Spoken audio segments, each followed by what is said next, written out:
Bonsoir à tous, comment allez-vous? J'espère que vous allez très très bien, que vous avez passé une superbe semaine de foot et que vous avez envie d'en parler parce que, encore une fois, dans Buenos Aires Calcio, on va passer probablement une petite heure ensemble à discuter de l'actualité du football européen. Et il y en a eu, c'était plutôt pas mal ce week-end, enfin d'ailleurs, pas mal. On va voir, en tous les cas, plein d'enseignements. Bonsoir aux gens qui sont dans les commentaires, bonsoir au JC 1984, bonsoir Kif Kony, ça fait plaisir que tu sois là. Bienvenue. Ça fait longtemps que tu n'étais pas venu rendre visite, ça fait vraiment plaisir. Écoutez, ce soir, on va aborder 3 thèmes, en plus, bien sûr, des traditionnelles digressions de Buenos Aires Calcio, bien entendu. Au JC 1984 qui dit venez plus en soirée, c'est vrai, ça fait longtemps qu'on t'a pas vu en soirée, Kif Kony. Donc voilà, j'espère que t'as un beau masque ce soir. Ce soir 3 thèmes. J'ai appelé ça les chocs en talk. Il y avait 2 chocs ce week-end et les 2, à mon avis, ont accouché d'une souris. Donc voilà, voire même pire. Parce que le dernier du week-end était vraiment pathétique pour le football. Ensuite, on va faire un petit tour par la PL parce que entre les 2 amis Arteta-Guardiola, la guerre a commencé. Ça y est, Guardiola en a marre de se faire marcher sur les pieds. Il commence à balancer un petit peu sur les années qu'il a passées à Arsenal, à Manchester City, pardon, avec Guardiola. Il sent la bête blessée. Manchester City est attaqué de toutes parts et au niveau, on va dire juridique, et aussi au niveau sportif. Donc voilà, donc ça commence à et puis Arsenal en a marre de pas gagner tout simplement, je pense. Donc voilà, et puis ensuite on va terminer par l'information du week-end. C'est-à-dire l'annonce de la retraite internationale de Antoine Griezmann en cours de saison. C'est assez surprenant, donc probablement on va essayer d'analyser un petit peu ce que ça veut dire pour la gouvernance du football français, pour l'équipe de France, bref. On va essayer de regarder un petit peu, de lire entre les lignes de cette annonce en cours d'année. En PL, les 8 premiers en 5 points après 6 journées, que ça fait du bien. Je suis d'accord avec toi, effectivement, j'essaie. Salut Pipovici, comment ça va? Ça va bien? Ouais. Bienvenue. Ça va bien, je pense. Puisque t'as enchaîné 3 victoires d'affilée, ce qui n'était pas arrivé depuis 1987. donc voilà. Écoutez, on va commencer par les 2 chocs en toc. On avait sur le papier, la semaine dernière, à la fin de Buenos Aires Calcio, on se réjouissait du Bayern Munich, Bayer Leverkusen qu'on allait vivre samedi, et du Real Atlético, enfin d'ailleurs Atlético Real, qu'on allait vivre le dimanche soir. Écoutez, effectivement, j'ai suivi les 2 matchs, je suppose que vous aussi. Alors, 2 chocs, 3 non, où tu considères pas le 3e comme un choc. C'est quoi le 3e? Ça dépend. Parce que j'ai pas vu de choc, honnêtement. J'ai pas vu de 3e choc. À moins que j'en ai raté un, mais j'ai pas vu de 3e choc. Mais j'en ai peut-être raté un. C'est possible. Si c'est Torino, non. C'était pas un choc. Donc voilà. Mais en tous les cas, voilà. Donc je sais pas au JC 1984 ce que tu considères comme étant un choc. Mais en l'occurrence, les 2 chocs, Bayern et Atlético Real, Bayern Bayer et Atlético Real, ont accouché de souris. Vraiment, United Tottenham, oh non, c'est pas un choc. C'est le choc des losers. Oh, c'est fini, je regarde plus ça. Enfin, je l'ai regardé, donc je peux pas dire que je regarde plus, mais je me dis plus que c'est un choc. Je ne fais que constater la décrépitude d'un club destiné à ne jamais rien gagner et d'un club destiné à ne plus jamais rien gagner. Donc voilà, non, vraiment, je comprends ce que tu veux dire au JC 1984. Je pense effectivement que il y a 5 ans, peut-être, ou 10 ans, 10 ans, 10 ans, on aurait dit que c'était un super choc. Mais bon, là, plus trop, quoi. Hein. D'ailleurs, quand tu vois le match, bref, c'était pas non plus un haut niveau technique. Mais, quoique, largement supérieur au Atlético Real. Hein. Au niveau technique, Atlético Real, c'était catastrophique. Bon, on va commencer quand même dans l'ordre chronologique. On va faire Bayern-Bayer. Effectivement, Bayern-Bayer, moi je m'attendais à un festival de buts. Hein, le Bayern Munich est en ultra grande forme depuis le début de saison. Et le Bayer Leverkusen surfe sur sa vague, son espèce d'aura de club invaincu de la saison dernière. Et j'utilise ces mots vraiment à dessein. C'est-à-dire que le Bayern bénéficie encore de l'impression qu'ils ont laissée sur le premier semestre 2023-2024. Donc on commence à en être loin, parce qu'en fait, dès que la trêve internationale est passée, la trêve de Noël est passée, le Bayern, c'était déjà plus le Bayern qu'on avait découvert de septembre à décembre, qui nous avait ébloui. Ils avaient quelques fulgurances, mais la plupart du temps, c'était à l'arrache.com, avec des joueurs qui avaient une réussite absolument insolente. Dès que ça tire, ça fait lucarne, alors que vraiment dans le jeu, c'est pas du tout ça. Et je trouve que ça se pérennise, en fait. Je trouve que encore depuis ce début de saison, alors ils ont perdu très très vite, mais je trouve effectivement que le Bayern est encore cette équipe qui surfe sur cette impression du premier semestre 23-24, et qui en fait n'est plus du tout à la hauteur du jeu, soi-disant le Xavi Ball, etc. Le Xavi Ball, je sais pas ce que c'est. Et alors, contre le Bayern, là on sait même plus ce que c'est, vu que dès la minute 0-1 du match, ils ont décidé de mettre le bus et d'être dangereux uniquement sur coup de pied arrêté. D'ailleurs, on va peut-être en reparler lorsque on va parler de Première Ligue, mais effectivement, c'est plus du tout une équipe enthousiasmante au niveau du jeu, vraiment pas. C'est une équipe, on va dire, solide. Enfin là, le match que j'ai vu, c'est vrai, ils m'ont impressionné à ce sujet, c'est-à-dire comment est-ce qu'ils ont réussi à résister à ce Bayern irrésistible depuis le début de saison. Et puis en même temps, le Bayern en face, c'est vrai qu'avec Kompany, on avait l'impression qu'ils avaient trouvé un second souffle. Mais en fait, la première grosse équipe qui croise, en l'occurrence le Bayern, et ça redevient un petit peu ce Bayern qui a ses limites. Alors Kompany lui a fait dépasser une limite qu'ils avaient l'année dernière, c'est-à-dire que en gros le Bayern maintenant gagne des matchs contre des mal classés ou des équipes qui sont pas très très fortes. On va dire qu'ils ont retrouvé un peu la grinta. Je pense qu'il a un peu aéré les têtes, mis une espèce de nouvel état d'esprit dans le vestiaire. Mais en revanche, réellement, là, ce que j'ai vu, c'est encore une fois, on joue à la baballe en tournant autour de la surface de réparation, et c'est absolument stérile. Alors effectivement, ils ont eu énormément de tirs, mais des tirs qui n'ont pas été vraiment dangereux. Le gardien du Bayer Leverkusen a fait un bon match, mais sans plus. Et c'est ça qui est fou, c'est que oui, ok, il a fait 2 arrêts, je crois, vraiment 2 arrêts où tu peux te dire, ok, là, vraiment, c'est 2 arrêts, vraiment compliqués à faire.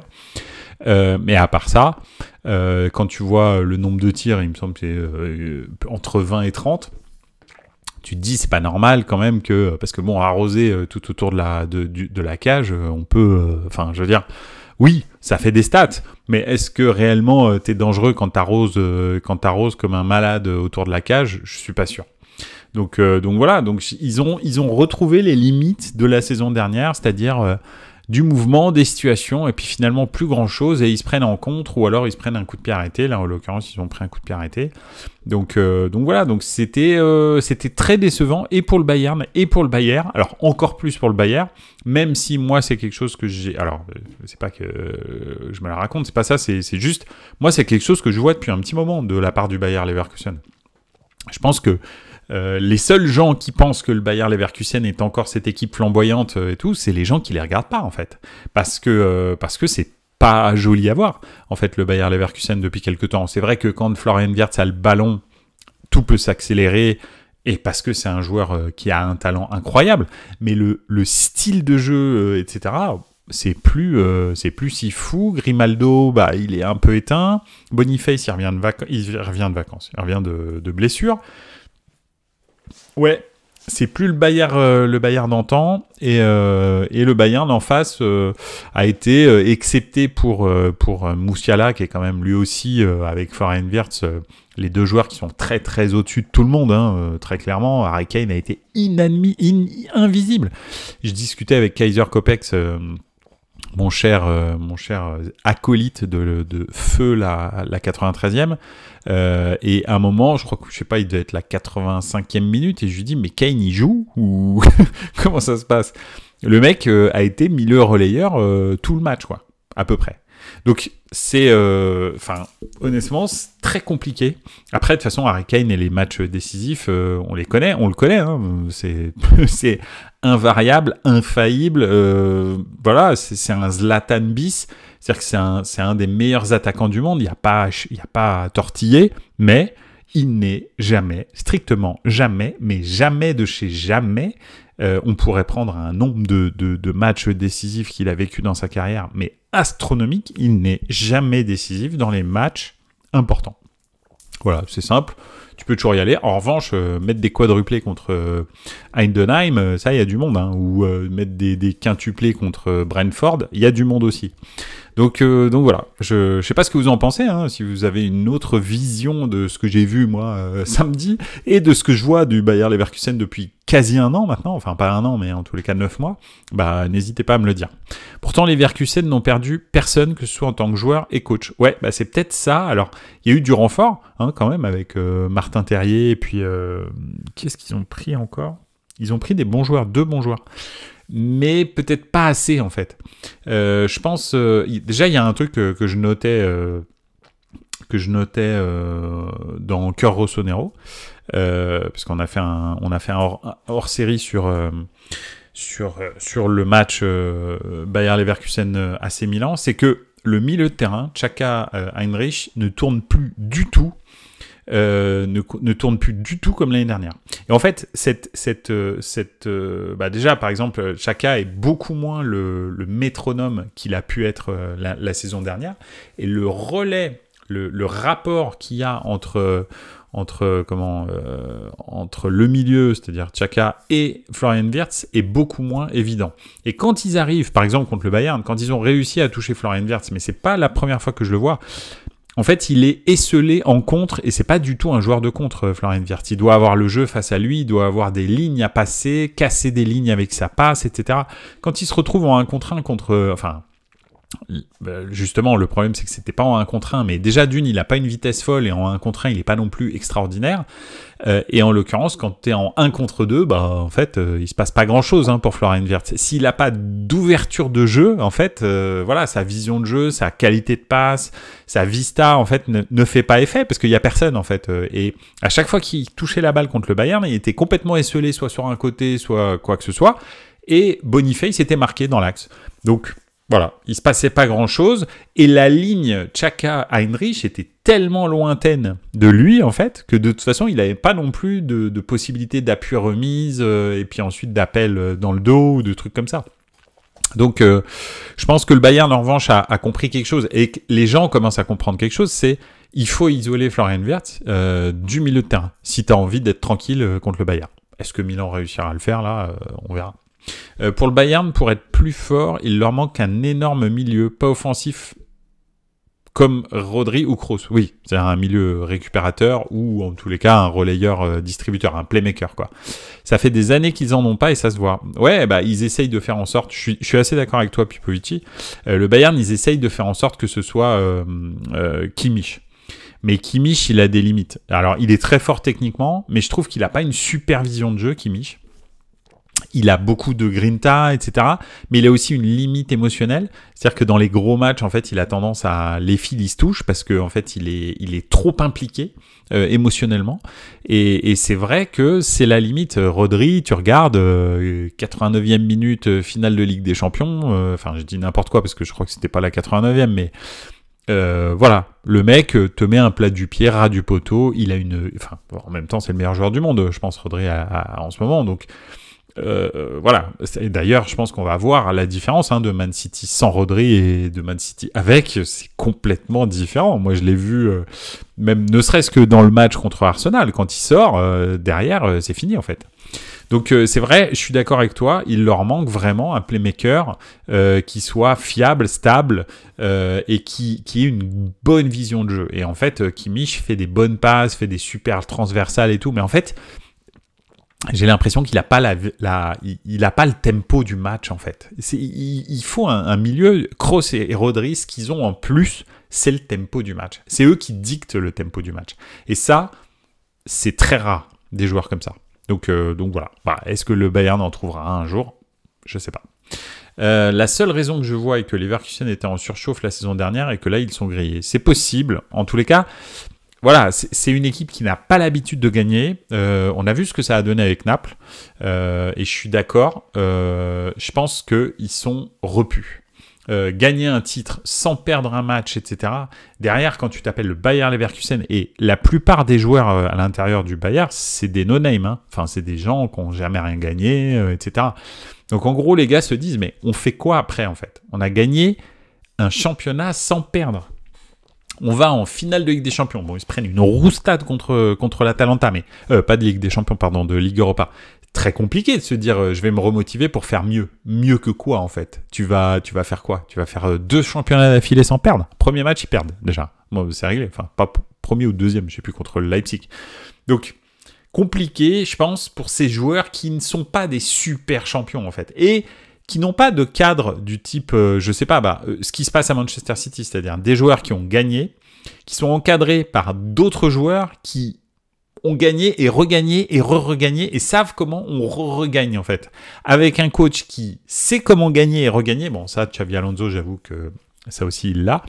Donc voilà, c'est ça le problème, c'est que le Bayern là, ils sont en terrain inconnu en fait du Bayern. Ça n'existe pas. L'institution, et j'en parle souvent dans Buonasera Calcio, l'institution n'est pas prête à ça en fait parce qu'elle n'a pas cette culture de la gagne.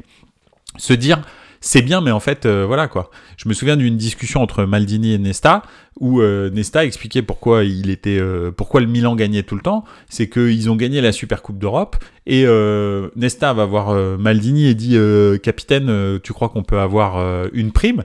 Et Maldini lui a dit non mais en fait, t'as pas compris. Gagner la Super Coupe d'Europe, c'est le minimum syndical, en fait. C'est le minimum. Gagner le championnat et la Coupe d'Europe, c'est le minimum. Donc après, la Ligue des Champions, c'est un bonus. Mais gagner le championnat et la Super Coupe d'Europe, c'est le minimum syndical. Et il dit, quand on m'a dit ça, moi qui venais de la radio, en fait, j'ai compris qu'on était dans 2 mondes différents, en fait. C'est, t'es payé pour gagner, en fait. Ton travail, c'est gagner. Nous, on fait tout pour que tu gagnes. Et le Bayern, en fait, ils ont pas ça. Ils ont pas cette structure, en fait. Le magasinier, il est pas habitué à gagner. Le magasinier, il a vécu sa best season ever. Et c'est terminé. Il se dit, c'est fini, je peux mourir maintenant. Mais les grandes équipes, en fait, tu meurs pas. L'année suivante, tu regagnes en fait. Et ça, ils l'ont pas. Et je pense que et le Napoli, c'est la même chose. Super saison extraordinaire et tout. Tu veux qu'ils fassent quoi derrière en fait? Avec Zambo Anguissa, Lobotka et Kvaratskhelia. Ils sont allés en haut, hein. Ils sont allés là où ils pouvaient aller, hein. Parce que t'as quand même joué avec Politano, des gars comme ça, hein. Et t'as fait une saison extraordinaire. Donc voilà, c'est terminé, ça s'arrête là. C'est fini. Sur City, j'avais vu passer une stat avec Rodri 87% de victoire, sans Rodri 64%. Moi, j'en suis persuadé. Alors, j'ai pas les stats, mais alors, c'est sûr et certain. Je suis absolument d'accord. Merci de trouver cette stat, d'ailleurs, au JC 1984. Pipovici, d'ailleurs, pour remplacer Rodri, City va envoyer une offre à 30 millions pour Ricci. Ouais. Ah bah oui, ça, de toute façon, dès que Milan s'intéresse à un joueur, tu peux être sûr que déjà il vient pas à Milan, et c'est pareil pour les coachs, que nous on a le 22e choix, et qu'il y a toujours un gars qui se dit si Milan s'y intéresse, c'est qu'il y a une raison. Et en l'occurrence, Guardiola nous a pas attendu, Ricci a fait. Après, Samuel et Ricci, je sais pas ce que ça a donné sur le long terme, encadré avec Guardiola, etc. Je pense que ça peut être pas mal. Peut-être que Fonseca a des qualités pour intégrer les jeunes, je sais pas.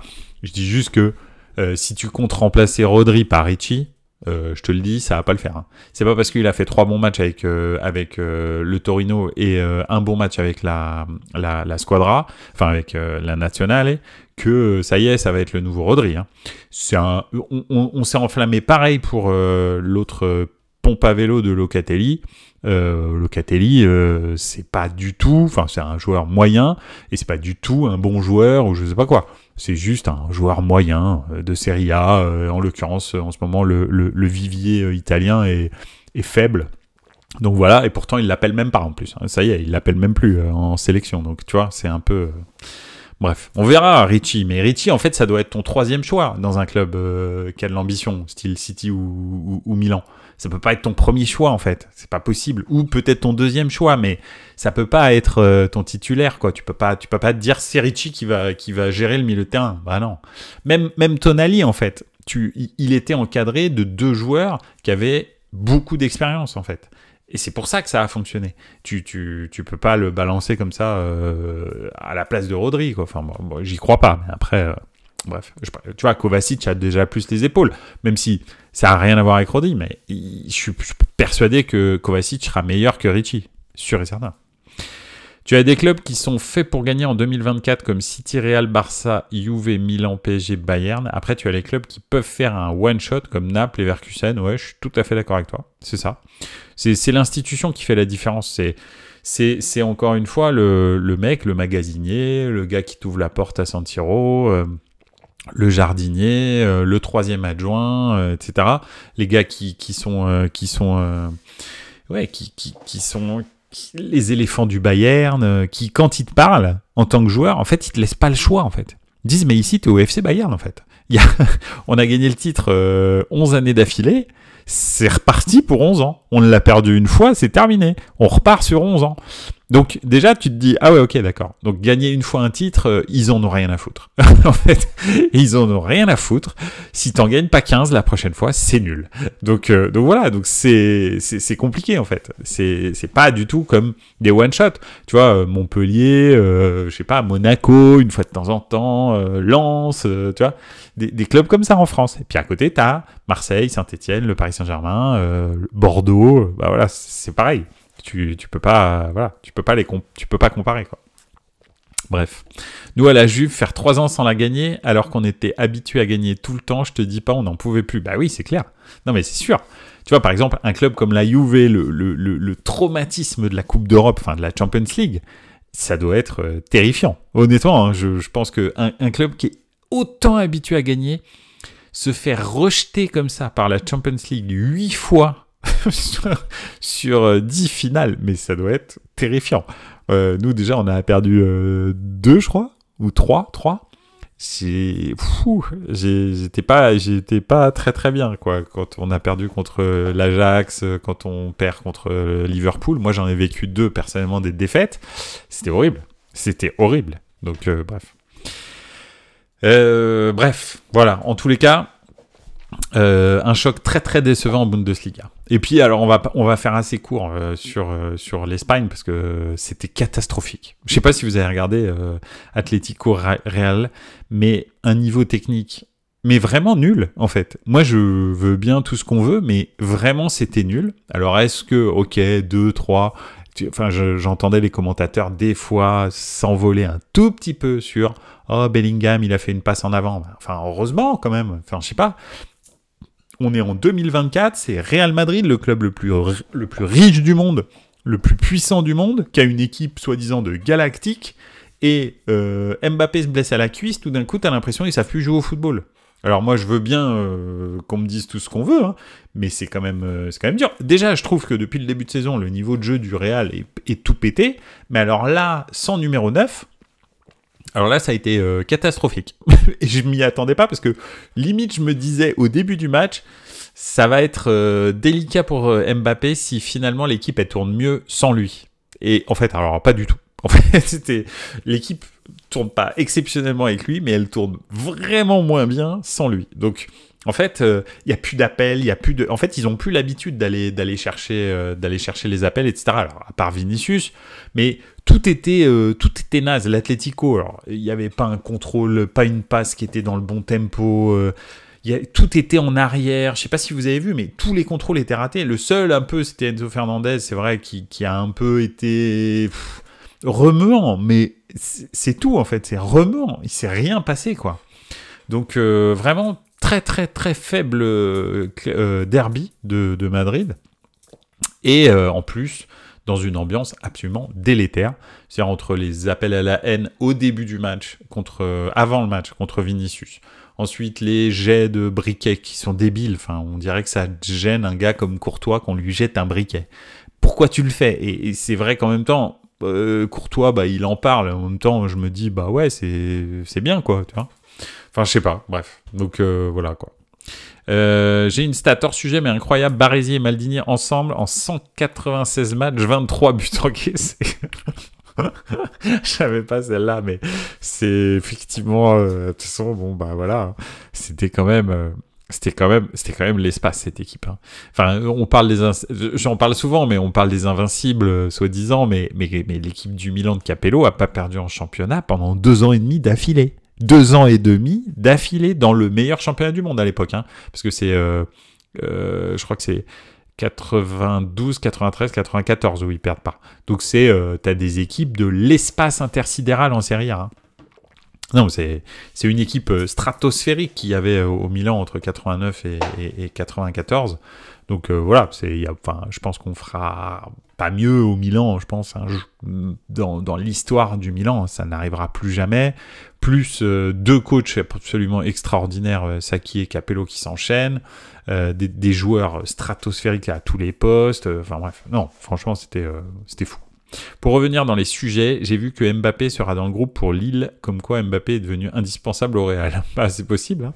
Après, je sais pas, moi je le ferais pas jouer, hein, parce que le gars a eu quand même 1 semaine de vacances. Ensuite, 1 semaine d'entraînement, il a joué direct. Il se blesse au mois de septembre. Je sais pas, mais franchement, je le fais pas jouer.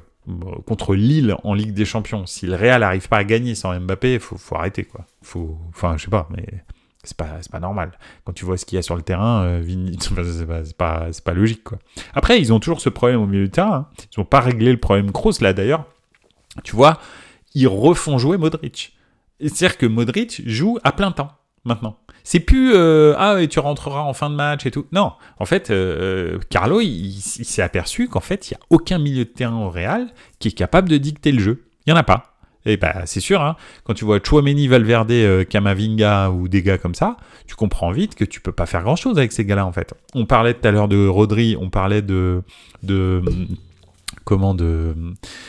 Kroos, effectivement, on parlait de Kovacic, mais en l'occurrence, même un Kovacic, c'est bien mieux, mais bien mieux que pour dicter le jeu, je parle bien de playmaker, que Camavinga, Tchouaméni et Valverde. Alors après, moi, j'aime beaucoup Valverde pour beaucoup de choses, mais très, très clairement, c'est pas du tout au niveau, quoi. Pas du tout. Au milieu, pourquoi ne pas tenter un Güler ? Il est encore jeune et pourrait s'adapter à un nouveau poste. Pourquoi pas ? Mais il est très, très attiré par le but et la surface de réparation. Ce qui leur manque, c'est vraiment un organisateur, en fait. C'est un gars, encore une fois, qui donne le tempo, qui a le tempo du match. Et c'est lui qui dicte le tempo. Ils l'ont pas, en fait, ce joueur-là. Et Güler, il pourrait le faire. Mais il faudrait qu'il accepte de vraiment se mettre en retrait et d'avoir le jeu devant lui et de le distribuer, quoi. Güler, il aime beaucoup aller frapper, amener le surnombre dans la surface, faire des dribbles, etc. En fait, quand tu fais ça, tu dois pas faire de dribble. Enfin, Rodri, tu le vois quasi pas dribbler. Busquets, tu le vois dribbler, mais tu le voyais dribbler, mais c'était du dribble d'évitement. C'était pas du dribble offensif, etc. Parce qu'en fait, le but du jeu, c'est que tu perdes pas la balle et que tu puisses la redistribuer. Donc je dis pas que Güler n'a pas les qualités techniques ou de vision de jeu pour le faire. Je dis juste que naturellement, c'est un joueur offensif. On va dire qu'il se prend pour un milieu offensif. Il l'est peut-être, hein, je sais pas. Mais je sais pas. Güler, il s'imposera jamais, il partira. On avait dit la même chose de Vinicius et finalement, c'est devenu probablement le futur ballon d'or de cette année. Donc, on verra. Je sais pas. Après, il est talentueux, Güler, hein, mais il est talentueux. Faut voir. Je sais pas. Justement, un 4-4-2 avec Valverde, Tchouaméni, Bellingham et Güler, avec Vini, Rodrigo et Mbappé. Vini quand il sera mieux. Un 4-4-2, mais alors tu mets qui Vini et Rodrigo, ou alors Vini et Mbappé, tu veux dire, dans les deux de devant. Ouais, Alors, c'est ce qu'il faisait un petit peu l'année dernière, quand il jouait à 2 attaquants. Alors, plus exactement, il joue... Oui, c'est vrai qu'il joue en 4-4-2, en fait. Il joue en 4-4-2 en losange, avec Bellingham derrière 2 attaquants, et sur les côtés, d'un côté, Camavinga à gauche et Valverde à droite, et avec à l'époque, Toni Kroos, qui était l'organisateur devant. Mais avec ce Tchouaméni, là, en fait, tu peux pas vraiment faire ça. Mais le problème, c'est l'équilibre du milieu plus que l'équilibre de l'attaque. C'est ça le vrai souci, en fait, du Real à l'heure actuelle. Oui, je suis d'accord avec toi, ça peut marcher, Vini Rodrigo ou Vini Mbappé ou Mbappé Rodrigo. Je suis sûr que ça marche, ça, en attaque. Le truc, c'est quel équilibre tu as au milieu. Parce que Bellingham ne peut pas être juste un milieu offensif dans un milieu à 4. En fait, dans un milieu à 4 en losange, comme il faisait l'année dernière, voilà. Après, est-ce qu'on peut passer à un milieu à 4 à plat comme Milan est en train de le faire là, avec Leao à gauche et à droite Pulisic avec derrière 2 récupérateurs, mais ça demande énormément de travail aux 2 pistons. Pour l'instant, Leao et Pulisic le font. Combien de temps ils vont le faire, ça je ne sais pas. mais ce serait la même chose de l'autre côté. Tu peux te dire, je vais mettre Bellingham et Güler. Est-ce que Güler a ce volume de jeu? Je suis pas sûr. Ça vraiment, je suis pas sûr. Donc voilà, tu as moins besoin de volume de jeu quand tu es devant la défense et que tu dois dicter le jeu. Quand tu es dans un couloir, tu as intérêt à avoir du coffre. Hein. Vraiment. Mais bon. Et comme ça, tu as Rodrigo et Hendrick en sortie de banc. Ah oui, ça peut être bien. Hein. C'est clair. Hein. Ou un 4-2-3-1, Tchouaméni, Valverde, Mbappé, Bellingham, Güler et Vini en pointe. Ouais, mais si tu mets les 4 offensifs, c'est ce qu'il fait depuis le début en fait, hein, parce que il joue un peu comme ça en réalité. Parce que Camavinga est blessé depuis le début de saison. Je pense que quand Camavinga arrivera, probablement il repassera en 4-3-3 et il en fera sauter un. Mais c'est vrai que je sais pas, c'est un peu comme ça qu'il joue, mais le problème en fait c'est quand tu n'as plus un joueur qui arrive à dicter le jeu tout seul, il faut donc que tu sois en surnombre au milieu de terrain. C'est très compliqué de jouer à deux milieux quand tes milieux sont pas dominants. Tu prends je sais pas, tu prends par exemple l'Inter, ils ont des milieux dominants. Quand tu laisses le jeu à Barella, Çalhanoğlu, il n'y a pas de souci en fait. Tu peux avoir un milieu offensif, un milieu un petit peu plus avancé du type Mkhitaryan généralement, ou ça peut être Fratesi, parce qu'en fait au milieu, à 2, Barella et Çalhanoğlu, ils éteignent n'importe quel milieu à 3 en fait. Parce qu'ils ont une qualité technique, une vision de jeu, d'une qualité de passe qui fait en sorte qu'ils n'ont pas de problème en fait. Quand tu mets, par exemple, on va prendre par hasard Milan, mais quand tu mets, comme l'année dernière, je sais pas, tu mets Moussa et Benasser ou des gars, en fait, ça le fait pas. Hein. Tu te fais, mais rouler dessus. Parce que ils ont pas de qualité, en fait. Ils ont aucune qualité pour faire ça. Donc c'est un vrai problème. Benasser, il a pas de qualité parce qu'il a pas de continuité physique. Il est bon, Benasser. C'est juste que le problème, c'est qu'en fait, il est toujours blessé. Donc, il revient toujours de blessure. Donc, en fait, ça pêche quand même de fou, quoi. Mais bon, bref.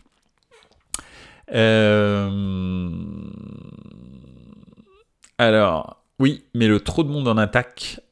Alors, donc, Vini Rodrigo et quand Mbappé sera mieux, une attaque Vini Mbappé, bien sûr. Oui, mais le trop de monde en attaque, t'as Brahim Diaz qui a plus de stats même, qui a plus sa place que Güler. C'est vrai qu'on l'oublie, lui, et que c'est vrai que limite, je préférerais l'avoir dans le 11 de départ à la place de Güler, mais bon. Et comme ça, tu as Rodrigo et Hendrick en sortie de banc. À Chelsea, on joue comme ça. On n'a que Caicedo et Fernandez au milieu, et devant, on change tout le temps. Ah ouais, mais Caicedo, Fernandez. Alors, ok, ils ont fait une saison catastrophique l'année dernière, mais Caicedo, quand tu vois sa saison précédente, et bon voilà, elle a été recrutée 135 millions d'euros, je crois. C'est pas pour rien. Et Fernandez, c'est du très très haut niveau. Donc c'est ça le truc, c'est que encore une fois, c'est la qualité de tes milieux qui fait la différence. Et je suis pas sûr que Tchouaméni Camavinga ce soit de ce niveau-là. Valverde non plus. Valverde, en piston, c'est très très bien. Dicter le jeu devant la défense, pas du tout. Enfin, j'ai vraiment pas l'impression. Il a pas de qualité technique, excepté sa frappe. Il a vraiment une super frappe. Donc voilà, il a encore mis une sacrée saccharine hier que le goal va chercher, mais oui, il a encore mis une sacrée frappe à l'entrée de la surface. Bref, on verra, mais en tous les cas, le match catastrophique que j'ai vu hier, franchement, c'est tout sauf une bonne pub pour la Liga. Alors à tous les niveaux, hein, technique, tactique, c'était pourri. Enfin, je veux dire, l'ambition des coachs était naze. Quand tu vois l'Atlético, ils ont quand même un bel effectif. T'arrives, tu joues comme ça, chez toi à la maison, mais sérieusement, mais c'est une honte. En fait, t'as l'impression à chaque fois, El Cholo, qu'il est en train de muter, il se dit, tu te dis, disons, l'Atlético cette année, c'est pas mal. Hein. En début de saison, je sais pas si vous vous souvenez, j'en ai encore parlé, j'ai encore dit, l'Atlético cette année et tout, je les sens bien, favoris pour le titre et tout. Mais il joue encore comme en 1987, lui. C'est un ouf. Donc, je sais pas, je comprends pas. Et pourtant, il a de la qualité, là, sur le terrain. Il peut pas se plaindre de pas avoir de qualité. Tous les postes sont doublés, il a des super joueurs à tous les postes. Bah vas-y, quoi, joue au football. Enfin, je sais pas, fais quelque chose, quoi. Bref. Donc voilà. Dommage, ça a été 2 flops. C'était... ouais. Au Real, dur de passer derrière les Casemiro, Kroos, Modric. Ah bah ouais, tu m'étonnes. Pourtant, au départ, on se disait que Tchouaméni, Valverde, Camavinga, c'était excellent pour remplacer les 3 monstres. En fait, c'est des milieux relayeurs excellents. Les 3. Mais il n'y a aucun meneur de jeu dans ces 3-là. Il n'y en a pas. Et c'est ça le problème, c'est que tu perds 2 meneurs de jeu. Alors, tu avais un super récupérateur. Camavinga peut le faire, hein, ce que faisait Casemiro, s'il devient un petit peu plus méchant. Je pense que Camavinga a totalement ça dans les jambes. Hein. Il est vif, il est agressif, il peut aller tacler n'importe où, il peut te mettre un coup de coude si vraiment il a envie. Donc ça, il n'y a pas de souci pour remplacer Casemiro. Il a plutôt une bonne qualité de passe. Le problème, c'est que derrière, quand tu n'as plus Modric, Kroos, c'est compliqué, quoi. Quand tu passes la balle à Tchouaméni, la seule passe qu'il fait, le gars, c'est une passe en arrière ou une passe latérale. Il a jamais fait, je crois, je ne l'ai pas vu depuis le début de saison. J'exagère, bien entendu, mais je l'ai vu très très rarement depuis le début de saison faire une passe en avant. C'est pas normal, en fait. T'es devant la défense. Si tu fais pas des passes en avant, tu vas où? Tu vas dans tes cages. Il y a un problème, en fait. Donc je sais pas. Non, Tchouaméni, il a pas le niveau. Et puis Modric, gros problème, c'est que Modric, il a plus du tout le même volume de jeu qu'avant, quoi. Alors, ok, il a toujours son extérieur et puis ça passe, mais ça suffit pas, en fait. Pour moi, dans ce milieu à 3, le flop, c'est clairement Tchouaméni. Ça, je suis d'accord. Ils en attendaient mieux et il a coûté cher, 80 millions. Et en plus, il semble Tchouaméni, il me semble Tchouaméni, mais que ce soit au Real et en équipe de France, gros flop. Oh, Tchouaméni, partout pareil. Hein, aucune. En fait, c'est un joueur safe, Tchouaméni. C'est le. Comment il s'appelait ce latéral là?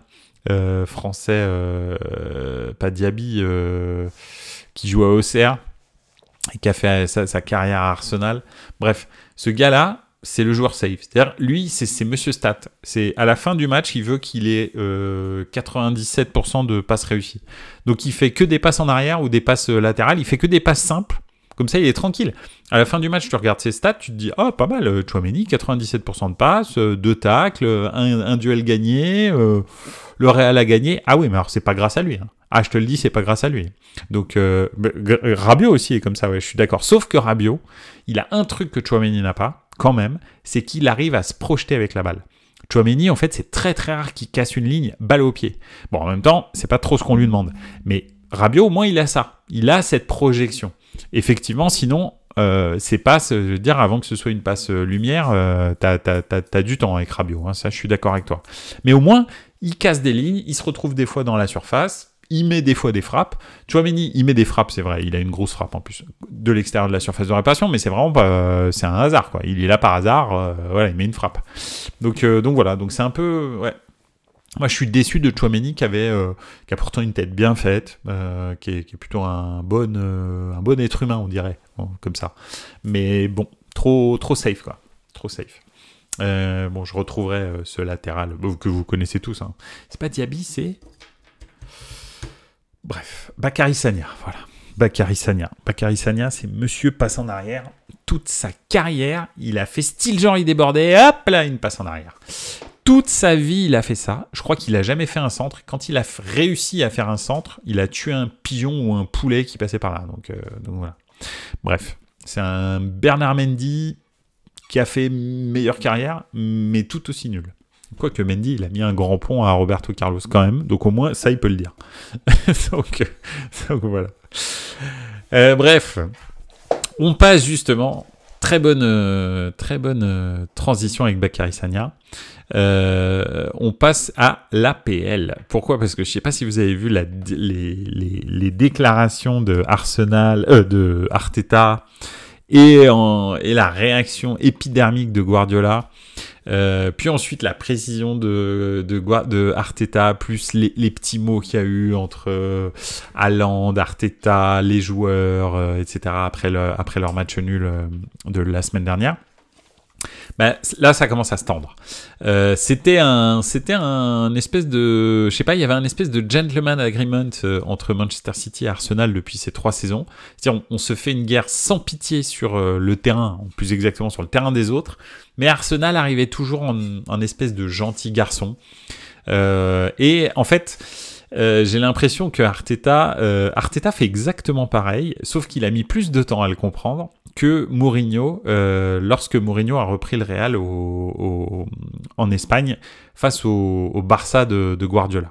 Mourinho, en fait, il a tendu la joue une fois. Il a fait, il est arrivé en jouant le premier Classico qu'il a eu à jouer contre Guardiola. Il en a pris 5, la célèbre Manita avec tous ces buts absolument stratosphériques que le Real prend. Parce que Mourinho s'est dit, toujours un peu un but de soi-même, à se dire, nous on est le Real, j'ai Cristiano Ronaldo, Benzema, etc., enfin tous les joueurs qu'il avait, Xavi Alonso, etc. Il avait une équipe de jobards, je veux dire, c'est lui qui a fait venir Modric quand même, c'est lui qui a fait venir Varane. Mourinho, il a construit le Real qui a gagné. Et il s'est dit, vas-y, j'y vais, quoi. Il a pris une rouste de l'espace. Tout le monde s'en souvient, même moi, j'étais comme un dingo devant ma télé, alors que je déteste le Barça. J'avoue que c'est probablement un des plus beaux matchs que j'ai vu je sais pas, ces 20 dernières années, très honnêtement. Donc voilà. Et après avoir pris cette gifle-là, il a dit, alors là, c'est terminé. Il a commencé à devenir très méchant sur le terrain. En dehors du terrain, dans les médias, etc. Il a commencé à pourrir la situation entre le Barça et le Real. Et le Real a éteint le Barça en gagnant le championnat contre probablement le meilleur Barça de l'histoire du Barça. Il a gagné le championnat en marquant 101 points face au Barça de Guardiola. Donc, c'est vraiment comme ça, en gros, qu'il a éteint le Barça. Et derrière, Guardiola, après cette lutte complètement folle pendant 3 ans, a déclaré forfait, en fait. Il est parti. Non, mais en fait, on a l'impression que, il avait tout gagné, tout ce que tu veux, etc. Ça change pas qu'il est parti, en fait. Il a dit, non, mais c'est bon, j'arrête. Et il a même arrêté le foot pendant 1 an, tellement il était épuisé de ce que lui a fait vivre Mourinho. Et là, Arteta, après avoir pris une bonne grosse gifle la première année, il a retendu la joue la deuxième année, et là, on dirait qu'il en a marre, il ne tend plus la joue. D'ailleurs, son équipe joue complètement différemment des 2 premières années. C'est un peu pareil que le Bayer Leverkusen. On a l'impression que Arsenal est une équipe joueuse, etc. Arsenal, c'est terminé. C'est plus du tout une équipe joueuse. Arsenal, c'est une équipe de contre, avec une défense de fer, et qui marque la plupart de ses buts sur coup de pied arrêté. Donc, c'est une équipe des années 90, en gros. Donc, voilà. Et on continue à se dire, comme c'est Arsenal, comme c'est Arteta, comme ceci, comme cela, en fait, il joue bien au football, mais Arsenal il joue plus bien au football, c'est fini en fait. C'est une équipe ultra défensive qui repose, mais je vous dis 60% de leur but c'est des coups de pied arrêtés et le reste c'est des transitions. Donc il y a quasi plus de buts, si tu regardes un match d'Arsenal à l'heure actuelle, il y a quasi plus de buts en attaque placée, ça n'existe plus.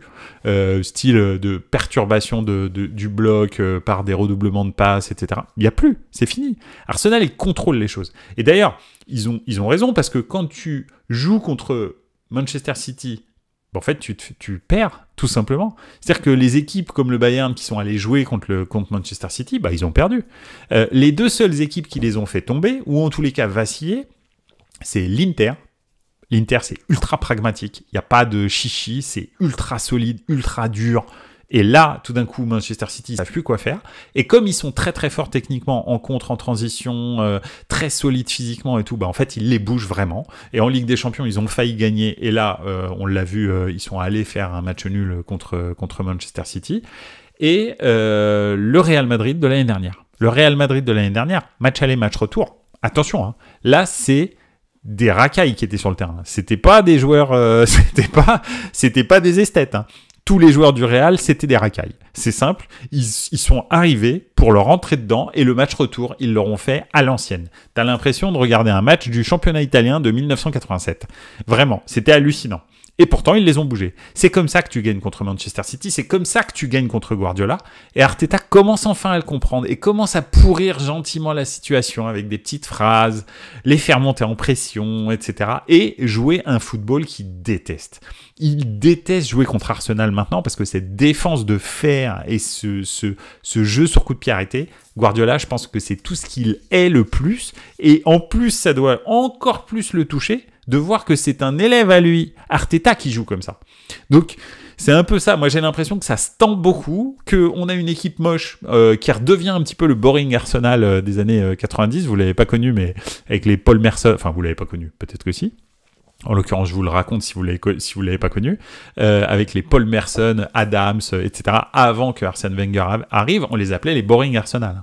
Donc c'était vraiment une équipe horrible à voir, mais qui a gagné une coupe de l'UEFA par exemple en 1996 ou en 95, je sais plus. Mais voilà, c'était une équipe quand même qui gagnait. C'était peut-être même avant, 94 peut-être. Mais bon, en tous les cas, voilà, c'est Arsenal. Le grand Arsenal qui gagnait, c'était le boring Arsenal. Alors bon, il y a eu l'épisode Wenger. Et là, on y revient et il tend le truc. Et moi, ça me fait marrer de voir ces deux frères ennemis élevés, on va dire, à la même mamelle, un peu comme Rémus et Romulus, se battre. Donc voilà. En PL, tu dois faire ton mea culpa. L'après-club, tu y croyais pas du tout. Bien, en fait, ça marche bien, comme je l'avais dit moi. C'est vrai, je suis d'accord avec toi. Ça marche bien au mois de septembre.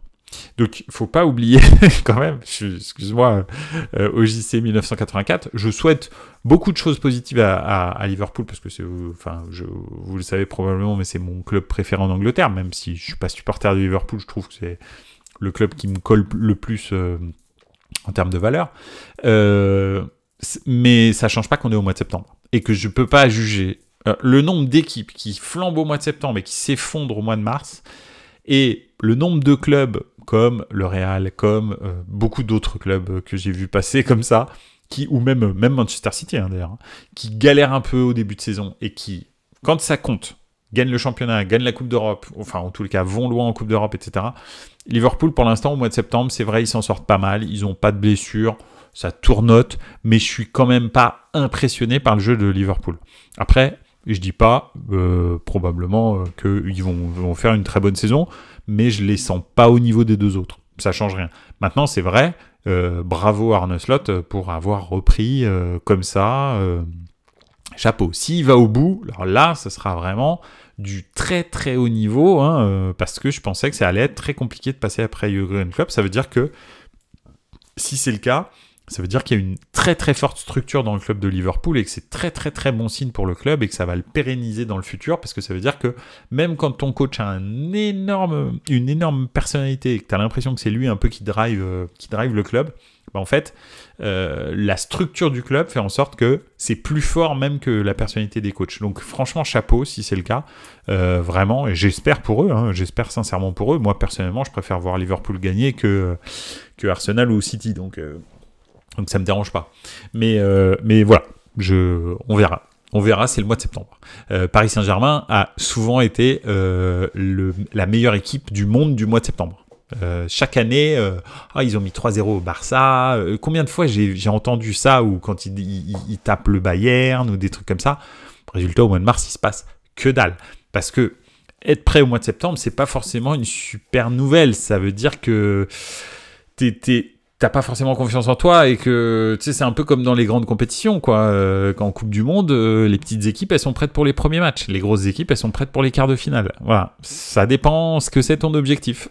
Donc voilà, on verra pour Liverpool. Je pense que Liverpool avait besoin de résultats rapides, justement pour donner du temps à Arne Slot. Je pense qu'ils se sont préparés en conséquence. On va voir maintenant sur le long terme.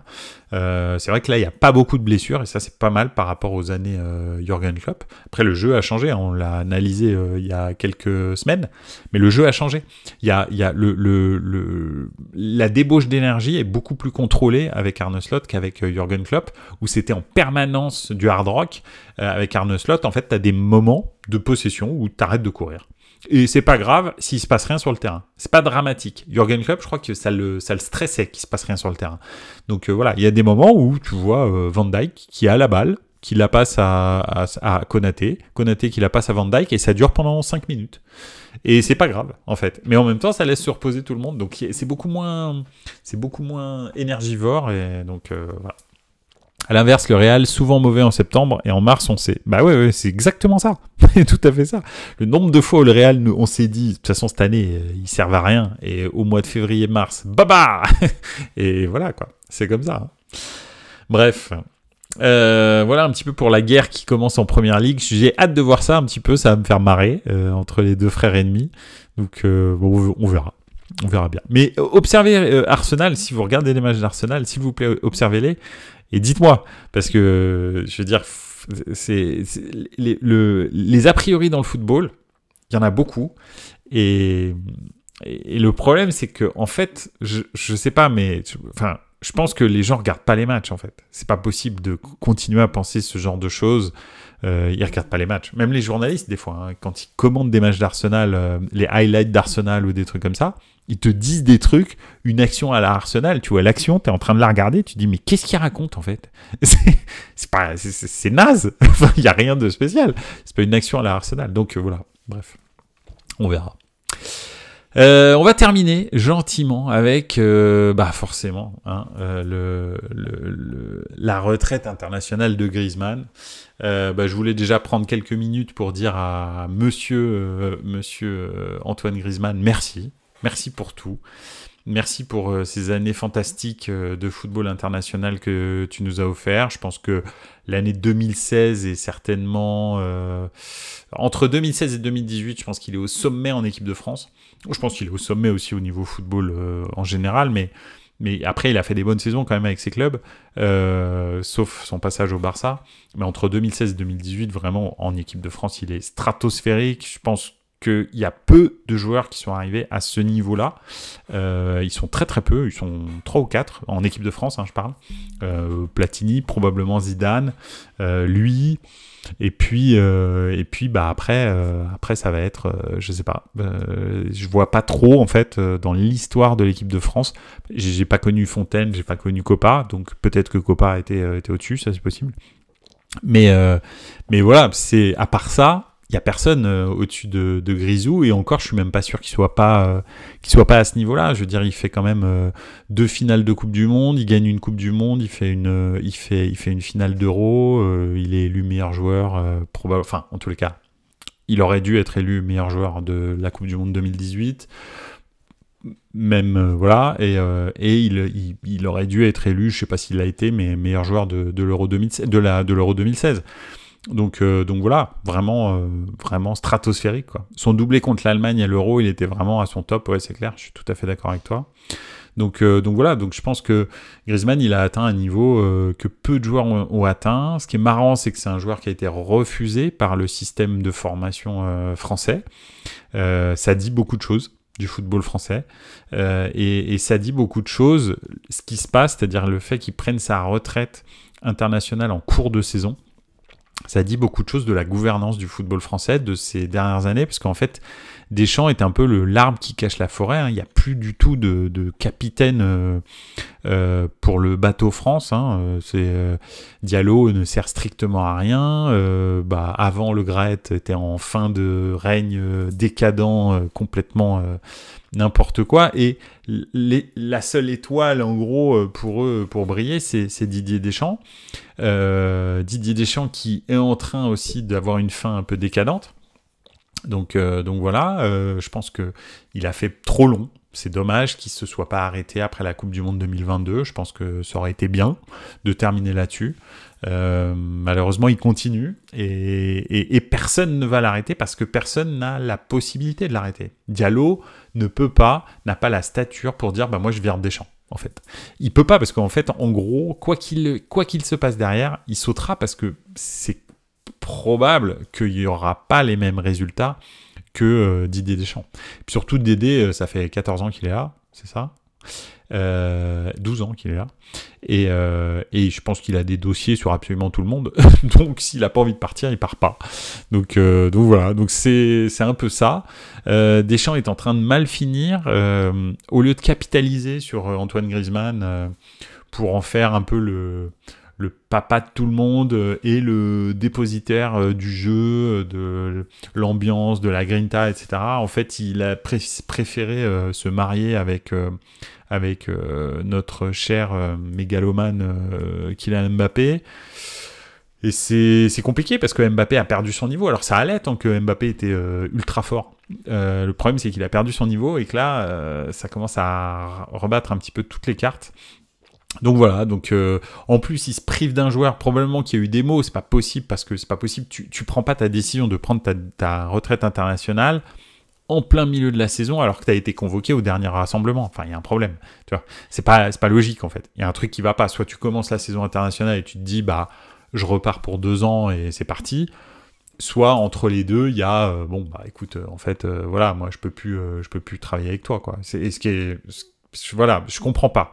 Et le problème, c'est qu'en plus, si Deschamps était vraiment très très riche au milieu de terrain, qu'ils se disent, écoute, désolé Grisou, tu peux t'en aller, mais au milieu de terrain, on a que des enclumes. Donc c'est simple, il n'y a pas un gars qui sait faire une passe. En gros, on a que des besogneux un peu débiles qui courent partout et qui sont costauds. Donc c'est un peu complexe. Il n'y a plus personne qui a une espèce de toucher technique. Alors, là, on parle Michael Olise, mais Michael Olise, c'est un milieu offensif d'aile. C'est pas lui qui va être le playmaker du jeu en équipe de France. Donc, je sais pas. Si ça doit être encore une fois Tchouaméni ou Camavinga, on est mal, je vous le dis. Si c'est Fofana, je peux vous le dire aussi en tant que Milanais, on est mal aussi. Donc voilà, compliqué. Attends, je vais faire un petit tour dans les commentaires. Et pour les grands tournois, je mets Pogba en 3. Ouais, pourquoi pas. Pas faux. Alors, attends. T'avais dit, pour moi, tu as Zidane et Griezmann. Griezmann largement devant Henry. Oui, j'en ai même pas parlé d'ailleurs de Thierry Henry. Je pense qu'il a fait une très bonne compétition, c'est la Coupe du Monde 98. Une moyenne, c'est l'Euro 2000. Et après, derrière, je suis désolé, mais c'est pas au niveau. Alors que Grisou, il a toujours été au niveau, excepté en finale de la Coupe du Monde 2022, mais sinon, tout le temps était au niveau. Et pour les grands tournois, je mets Pogba en 3. La Coupe du Monde 2018 d'Antoine Griezmann, aucun joueur n'a plus été élu homme du match que lui dans la compétition, 3 fois, deuxième meilleur buteur, co-meilleur passeur décisif, homme du match de la finale et le titre au bout. Ouais, non mais et il n'a pas eu le ballon d'or. Parce que bon, vous comprenez, à l'époque, il y avait Pipo et Chico qui avaient fait une OPA sur les ballons d'or. Griezmann a marqué ou fait une passe décisive lors de tous les matchs à élimination directe de la Coupe du Monde 2018, effectivement. Vous vous rendez compte que son rêve absolu, c'était de jouer la Coupe du Monde 2026 aux États-Unis. Il a dû se passer un truc irréversible avec Deschamps. Ouais, absolument, parce qu'il avait dit qu'il voulait participer à cette Coupe du Monde 2026, co-organisée entre le Mexique, le Canada et les États-Unis, donc bien sûr sponsorisé par Greenpeace et la WWF pour la sauvegarde du climat. Et donc voilà. Donc oui, effectivement, je pense que... Oui, et puis après, on enchaîne en plus avec l'Arabie Saoudite, pareil, sponsorisé par les Greenpeace et la WWF. Donc oui, c'est bizarre. C'est très bizarre. Et ça dit vraiment le mal-être de la Fédération française de foot qui se cache pour l'instant derrière des résultats qu'elle n'a pas, parce qu'elle ne gagne pas Donc c'est bien beau de faire une finale, etc., mais tu gagnes pas en fait. Hein. Si tu veux qu'on te considère comme la Hollande, fais comme tu as envie, mais moi perso, je préfère être considéré comme le Brésil ou l'Italie, c'est-à-dire quand tu gagnes, ou l'Allemagne quand tu gagnes. Donc, donc voilà. Donc c'est un peu bizarre. Voilà. En tous les cas, merci Monsieur Grisou. Ça va être compliqué de le remplacer, très très complexe. Voilà. Et puis peut-être que ça a précipité la chute de Deschamps. Donc finalement, ça peut être pas mal. Ça peut être bien. Et je repense contre l'Italie en Ligue des Nations, c'était le seul à être venu voir les supporters. C'était ses adieux, on comprend mieux maintenant. Eh ouais, c'est vrai. Peut-être que lui, en fait, il s'est dit, je vais me faire une dernière pige et après, je prends ma retraite. Il le savait peut-être avant. C'est possible. C'est possible. T'as raison. Bref. Voilà, bah écoutez, on va terminer là-dessus. Peut-être que Deschamps s'est mis son propre clou dans son cercueil en se séparant de Grisou, qui était un peu le garant du jeu de l'équipe de France. On verra bien. On va se retrouver la semaine prochaine, quand même, semaine de Ligue des Champions, donc on aura quand même des trucs à discuter, il y a quand même des très bons matchs qui vont se passer, il y a un PSG Arsenal, il y a un Bayern Milan, il doit y avoir d'autres matchs qui peuvent être alléchants la semaine qui arrive. Attendez, on va regarder. Demain, qu'est-ce qu'on a demain ? Bon, Salzbourg-Brest, mais ça c'est pour les Bretons, je pense à Pic-Pic. Qu'est-ce qu'on a encore ? Ouais, c'est pas super, hein, comme... bah ouais, en fait oui. Demain, Bayer-Leverkusen, AC Milan et Arsenal-PSG, c'est vraiment les deux matchs qu'il faut regarder, quoi. Après-demain, ouais, Leipzig-Juventus, je pense que ça va être intéressant, vraiment, je pense. Lille-Real Madrid, pour les fans de Ligue 1, ça pourrait être pas mal. Aston Villa-Bayern Munich, j'aimerais bien voir ce que ça donne, mais là, ça c'est plus, c'est pas super clinquant, mais c'est juste pour mesurer un peu les forces en présence. Et enfin, jeudi, alors jeudi c'est la fête. Hein. Jeudi, il y a 467 matchs. Hein. Ah, Lazio GC Nice, bon, on verra. Athletic Bilbao AZ Alkmaar, peut-être un match vraiment sympa, je pense. Porto Manchester United, toujours marrant de regarder United. Hein. Je pense que ça peut être drôle. Et puis, ouais, Glasgow Rangers Lyon, je suis pas sûr que ce soit vraiment super. Voilà, bon écoutez, en tous les cas, une bonne semaine de Ligue des Champions quand même, il va y avoir 2-3 matchs sympas, mais c'est pas mal qu'il n'y ait pas trop de matchs à regarder, parce que sinon après c'est compliqué. En championnat, le week-end prochain, qu'est-ce qui se passe en Angleterre? Pas grand-chose, en Espagne pas grand-chose, en Allemagne pas grand-chose, là on parle de samedi, hein. Ouais, non, en Italie, bon, bah, Inter Torino, Torino qui est plutôt en forme ces derniers temps, donc pourquoi pas. Il y a Naples qui joue contre Côme le vendredi. Et enfin, dimanche, bah, Villa-Manchester, deux clubs de Ligue des Champions qui se rencontrent, enfin, de Coupe d'Europe qui se rencontrent. Gérone Athletic Bilbao. Bref, bon, Gérone c'est quand même moins bien qu'il y a quelques temps. En Espagne, c'est vraiment pas terrible, hein, quand même. En Allemagne, bon, Eintracht Francfort, Bayern, le premier contre le deuxième, quand même, ça peut être intéressant. Et puis, en Italie, bon, forcément, je vais regarder Fiorentina-Milan, qui est en plus un match plutôt sympa, avec une Fiorentina qui joue bien, qui gagne pas, mais qui joue bien. Donc, je pense que voilà. Bon, c'est pas le week-end du millénaire, hein. Franchement, il faut se dire les choses, c'est pas le week-end du millénaire, mais bon, on est quand même pas mal. Voilà. On va trouver des trucs à discuter. Moi, ça me va, l'Italie aura plus de chances de finir premier avec une France en crise. Ouais, effectivement. En France, il y a un Nice PSG, il me semble. Ouais, bah pourquoi pas. Écoute, ça peut être pas mal. Je sais pas, je peux pas te dire. Donc voilà. Bon, écoutez, on se dit à la semaine prochaine, de toute façon. Merci d'avoir été là. Ça a été encore un plaisir de discuter avec vous football. Et puis bien sûr, voilà, on note tout ce qu'on voit cette semaine et puis on s'en parle la semaine prochaine. Et n'oubliez pas. Ciao les gars, ciao ciao.